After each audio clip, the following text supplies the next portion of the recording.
நம்ம வந்து ஒரு சிம்பிளாக ஒரு லீஃபு பிளாக் அண்ட் ஒயிட்டில் பிளாக் மட்டும் ஒரே கலரில் போட்டு ஒரு டிசைன் ஒன்று பண்ண போகிறோம். அது ஈஸியான மெத்தட் தான்.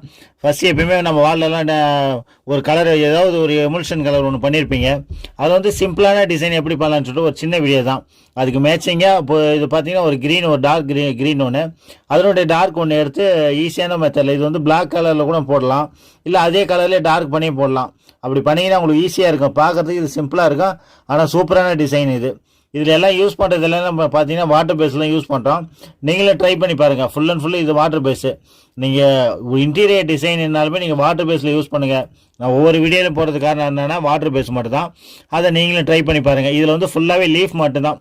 ஒரு செடி வரைஞ்சா எப்படி இருக்குன்னு பார்த்தீங்கன்னா அந்த செடியினுடைய இலை மட்டும், அந்த இது மட்டும், அது மட்டும் பண்ணிங்கன்னா உங்களுக்கு சூப்பராக இருக்கும்.